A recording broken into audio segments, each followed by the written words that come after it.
आज आप सुने कृष्णा जन्म अष्टमी व्रत कथा। इंद्र ने कहा है, हे ब्राह्मण पुत्रा, हे मुनियों, मैं श्रेष्ठ सभी शास्त्रों के गाता है। देव व्रतों में उत्तम उस व्रत को बताए जिस व्रत से मनुष्य को मुक्ति लाभ प्राप्ति हो। और हे ब्राह्मण, उस व्रत से प्राणियों को भोग मोक्ष भी प्राप्ति हो जाए। इंद्र की बातें को सुनकर नारद जी ने कहा, तेराता योग के अंत में और द्वापर योग के प्रारंभ समय में निदिनत कर्म को करने वाला कंस नाम का एक अत्यंत पापी दैत्य हुआ। उस दुष्ट नीच कर्मी द्वाचारी कंस की देवकी नाम की एक सुंदर बहन थी। देवकी के गर्भ से उत्पन्न 8वां पुत्र कंस का वध करेगा। नारद जी की बातें सुनकर इंद्र ने कहा, हे महामत, उस द्वाचारी कंस की गाथा का विस्तार पूर्वक वर्णन कीजिए।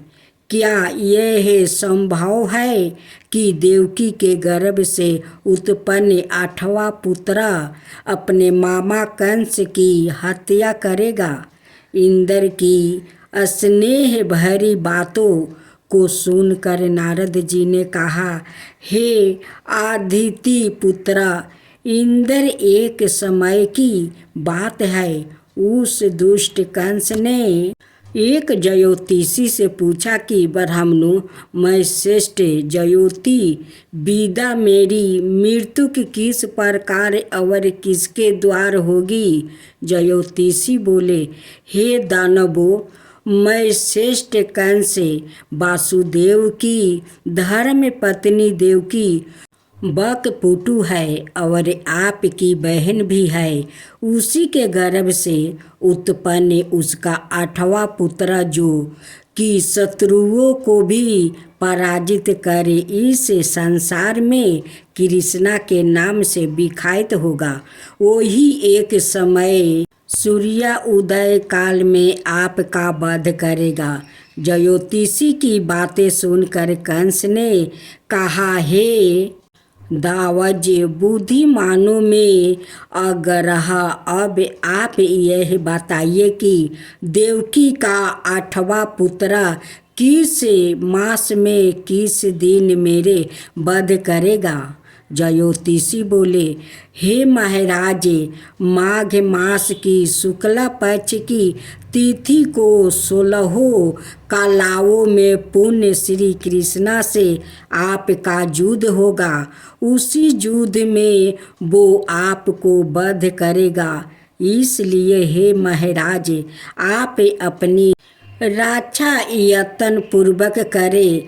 इतना बताने के पश्चात नारद जी ने इंद्र से कहा, ज्योतिषी द्वारा बताया गया समय पर ही कंस की मृत्यु के कृष्णा के हाथ निसंदेह होगी।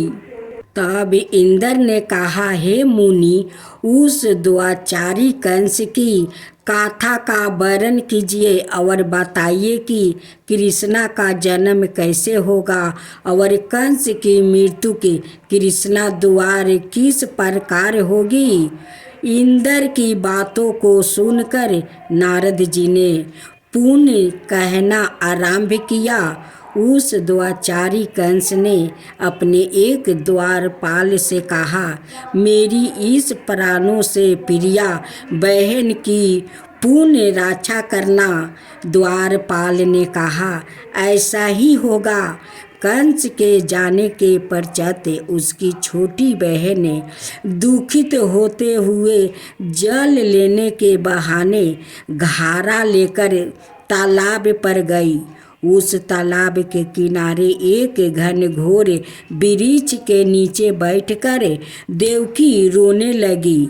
उसी समय एक सुंदर स्त्री जिसका नाम दशोदा था, उसने आकर देवकी से प्रिया वाणी में कहा, हे कंत, इस प्रकार तुम क्यों विलाप कर रही हो?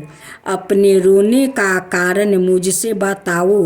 तब दुखित देवकी ने यशोदा से कहा, हे बहन, नीच कर्मों में आस कष्ट दुआचारी मेरे ज्येष्ठ भर्ता कंस है। उस दुष्ट भर्ता ने मेरे कई पुत्रा का वध कर दिया है। इस समय मेरे गर्भ में 8वां पुत्रा है, वो इसका भी वध कर डालेगा।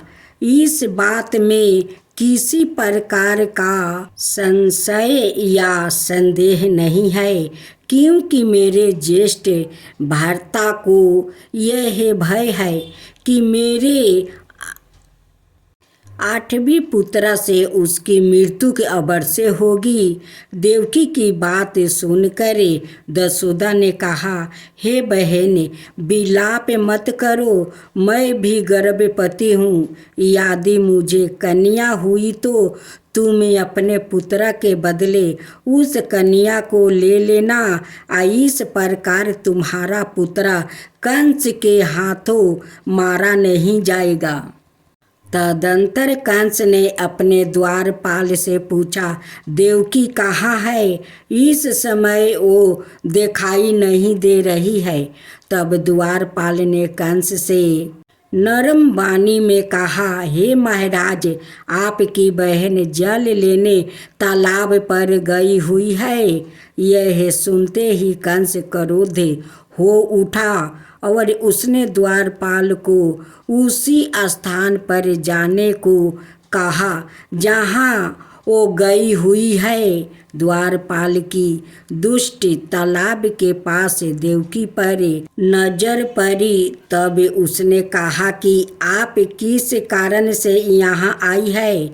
उसकी बातें सुनकर देवकी ने कहा कि मेरे गिरह में जल नहीं था, जिसे लेने मैं जलाशय पर आई हूँ। उसके पश्चात देवकी अपने गिरह की ओर चल गई।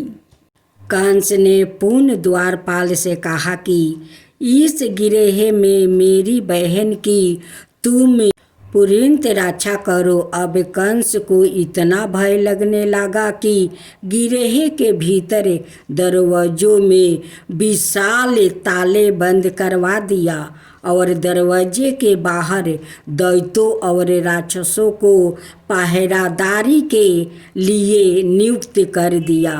कंस हर प्रकार से अपने प्राणों को बचाने के प्रयास कर रहा था। एक समय सिंह राशि के सूर्या में आकाश मंडल में जलधारी मेघ ने अपना प्रभुत्व स्थापित किया। भादो मास की कृष्णा पक्ष की अष्टमी तिथि को घनघोर अर्धरात्रि थी। उस समय चंद्रमा भी वृष राशि में था। रोहिणी नक्षत्र बुधवार के दिन सौभाग्य से संज्ञोकित चंद्रमा के आधी रात में उदय होने पर आधी रात के उत्तरा एक घड़ी जब हो जाए तो स्मृति स्मृति पुराण वक्त फल निसंदेह प्राप्ति होता है। इस प्रकार बताते हुए नारद जी ने इंद्र से कहा, ऐसे विजय नाम का शुभ मुहूर्त में श्री कृष्णा का जन्म हुआ और श्री कृष्णा के प्रभाव से ही उसी क्षण बंदी गिरह के दरवाजे सवाए खुल गया। द्वार पर पहरा देने वाले पहरादार राक्षस सभी मूर्छित हो गए। देवकी ने उसी क्षण अपने पति वासुदेव से कहा, हे स्वामी, आप निद्रा का त्याग करें और मेरे इस 8वीं पुत्र को गोकुल में ले जाए। वहाँ इस पुत्र को नंद गोप की धर्म पत्नी यशोदा को दे दीजिए। उस समय यमुना जी पूर्ण रूप से बाढ़ग्रस्त थी, किंतु जब वासुदेव जी बालक कृष्णा को सूप में लेकर यमुना जी को पार करने के लिए उतरे, उसी क्षण बालक के चरणों का स्पर्श होते ही यमुना जी अपने पूर्व अस्थिर रूप में आ गई। किसी प्रकार वासुदेव जी गोकुल पहुँचे और नंद के गृह में प्रवेश करे। उन्होंने अपना पुत्र तत्काल उन्हें दे दिया और उसके बदले में उनकी कन्या ले ली।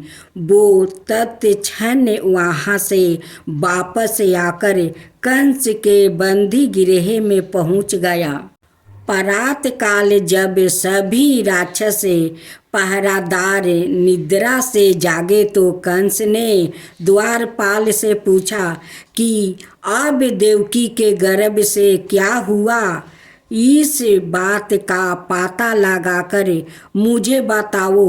द्वारपाल ने महाराज की आज्ञा को मानते हुए कारागार में जाकर देखा तो वहाँ देवकी की गोद में एक कन्या थी, जिसे देखकर द्वारपाल ने कंस को सूचित किया, किंतु कंस को तो उस कन्या से भय होने लगा। अतः वो सवाए कारागार में गया और उसने देवकी की गोद से कन्या को झपट लिया और उसे एक पत्थर की चट्टान पर पटक दिया। किंतु वो कन्या विष्णु की माया से आकाश की ओर चली गई और अंतरिक्ष में जाकर विद्युत के रूप में परिणित हो गई। उसके कंस से कहा कि हे दुष्ट, तुझे मारने वाला गोकुल में नंद के गृह में उत्पन्न हो चुका है और उसी से तेरी मृत्यु की सुनिश्चित है। मेरा नाम तो वैष्णवी है। मैं संसार के कर्ता भगवान विष्णु की माया से उत्पन्न हुई हूँ। इतना कहकर वो स्वर्ग की ओर चल गई। उस आकाशवाणी को सुनकर कंस क्रोधित हो उठा। उसने नंद जी के गृह में पूतना राक्षसी को कृष्णा का वध करने के लिए भेजा, किंतु जब वहाँ राक्षसी कृष्णा को स्तनपान कराने लगी तो कृष्णा ने उसके अंत से उसके प्राणों को खींच लिया और वो राक्षसी कृष्णा कृष्णा कहते हुए मृत्यु को प्राप्ति हुई।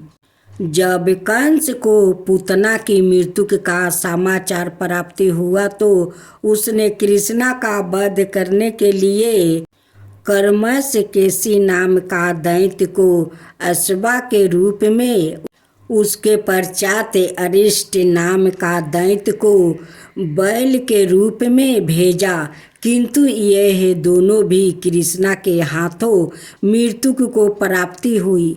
इसके पश्चात कंस ने कालायक नाम दैत्य को कौवे के रूप में भेजा, किंतु वो भी कृष्णा के हाथों मारा गया। अपने बलवान राक्षसों की मृत्यु के आघात से कंस अत्यधिक भयभीत हो गया। उसने द्वारपालों को आज्ञा दी कि नंद को तत्काल मेरे समक्ष उपस्थित करो।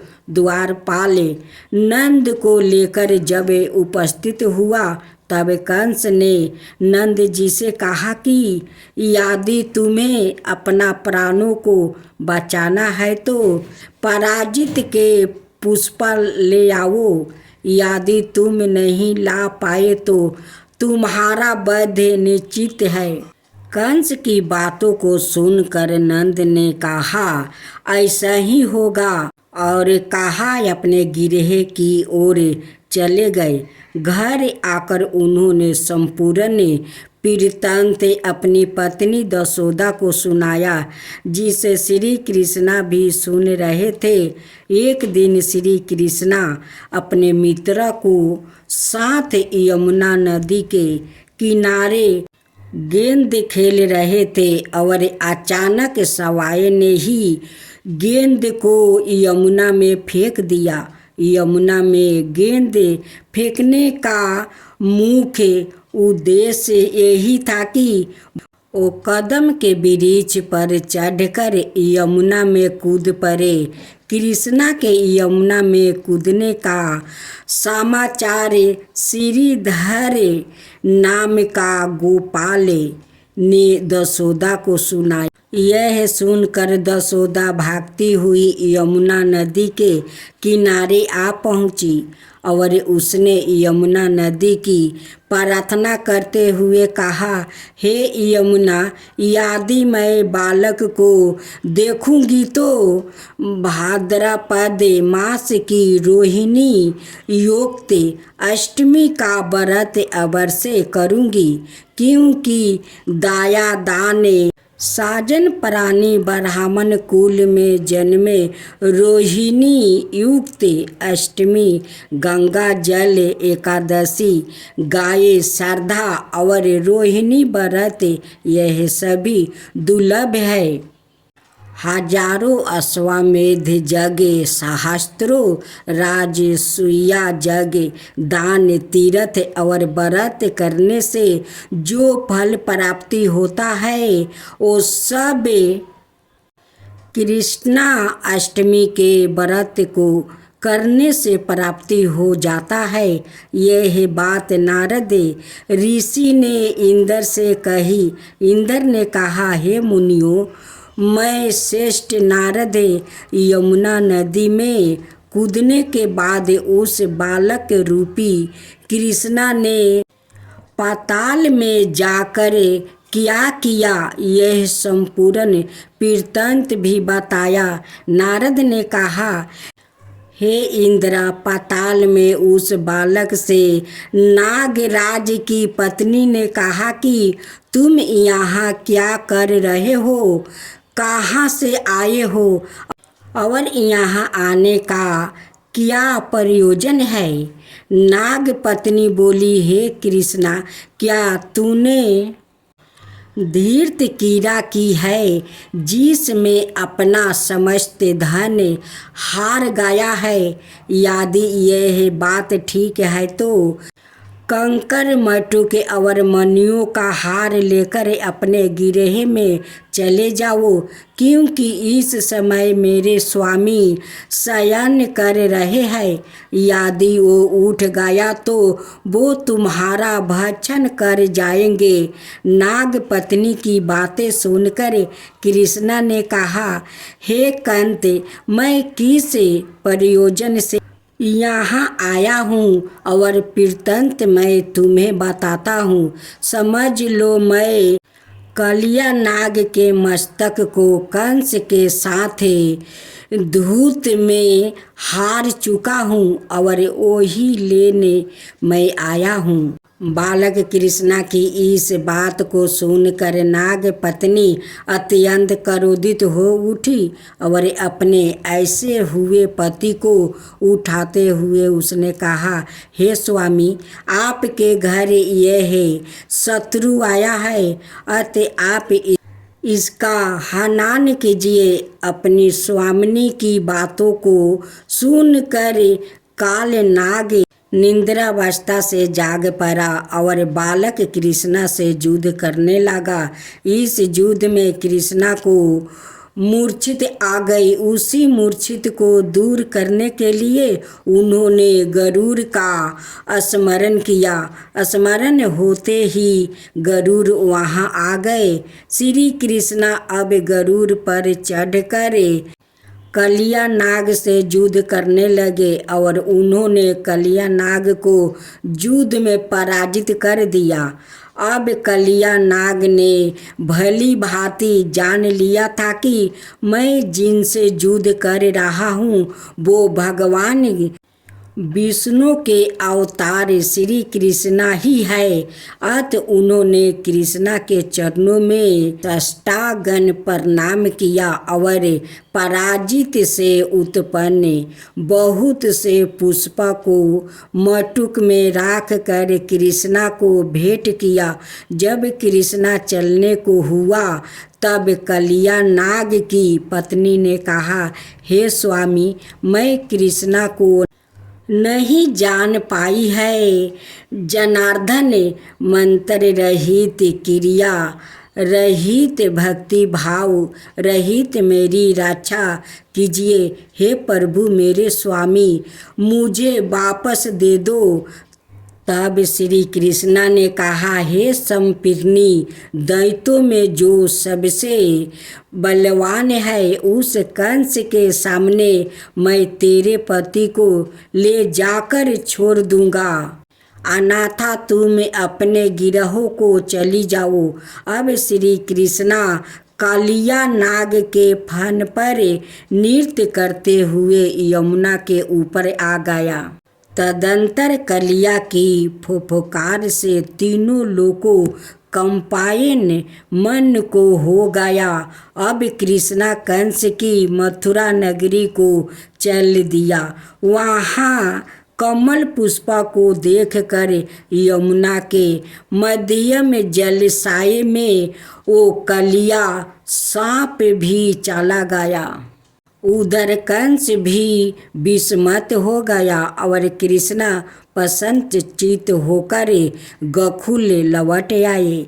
उनके गोकुल आने पर उनकी माता यशोदा ने विभिन्न प्रकार के उत्साह किया। अब इंद्र ने नारद जी से पूछा, हे महामुनि, संसार के प्राणी बालक श्री कृष्णा के आने पर अत्यधिक अनंती हुई। आखिर कृष्णा ने क्या क्या चरित्र किया, वो सभी आप मुझे बताने की कृपा करें। नारद ने इंद्र से कहा, मन को हरने वाला मथुरा नगर यमुना नदी के दक्षिण भाग में स्थित है।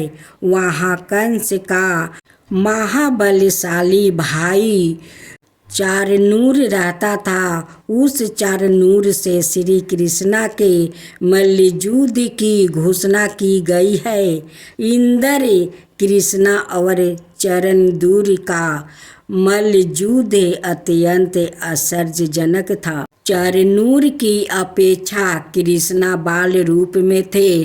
भेरी, शंख और मृदंग के शब्दों के साथ कंस और केसी इस युद्ध को मथुरा की जनसभा के माध्यम में देख रहे थे।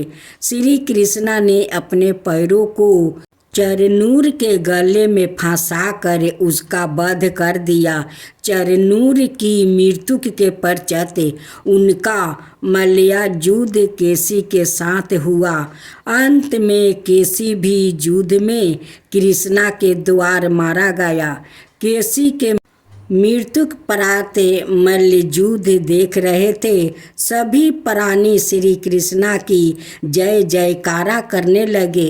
बालक कृष्णा द्वारा चारनूर और केसी का वध होना कंस के लिए अत्यंत हृदय विदारक था। अंत उसे सैनिकों को बुलाकर उन्होंने आज्ञा दी कि तुम सभी अस्त्र शस्त्र से सुसज्जित होकर कृष्णा से युद्ध करो। हे इंद्र, उसी क्षण श्री कृष्णा ने गरुड़, बलराम और सुदर्शन चक्र का ध्यान किया, जिसके परिणाम स्वरूप बलदेव जी सुदर्शन चक्र लेकर गरुड़ पर आरूढ़ होकर आए। उन्होंने आते देखे बालक कृष्णा ने सुदर्शन चक्रों को उसने लेकर सवाए गरुड़ की पीठ पर बैठकर ना जाने कितने ही राक्षसों और दैत्यों का वध कर दिया। कितनों के शरीर अंग भंग कर दिया। इस युद्ध में श्री कृष्ण और बलदेव ने असंख्य दैत्यों का वध किया। बलिराम जी ने अपने आयुध शस्त्र हल से और कृष्णा ने सुदर्शन चक्र से माघ मास की शुक्ल पक्ष की सप्तमी को विशाल दैत्यों के समूह का सर्वनाश किया। जब अंत में केवल दुराचारी कंस ही बच गया तो कृष्णा ने कहा, हे दुष्ट अधर्मी दुराचारी, अब मैं इस महायुद्ध स्थल पर तुझसे युद्ध करूँगा और तेरा वध कर इस संसार को तुझसे मुक्ति कराऊंगा। यह कहते हुए श्री कृष्णा ने उसके केशों को पकड़ लिया और कंस को घुमाकर पृथ्वी पर पटक दिया, जिससे वो मृत्यु की प्राप्ति हुआ। कंस के मरने पर देवताओं ने शंख घोष ओ पुष्पावृष्टि की। वहाँ उपस्थित समुदाय श्री कृष्णा की जयकारा कर रहा था। कंस की मृत्यु पर नंद देवकी, वासुदेव, दशोदा और इस संसार के सभी प्राणियों ने हर्ष पर्व मनाया।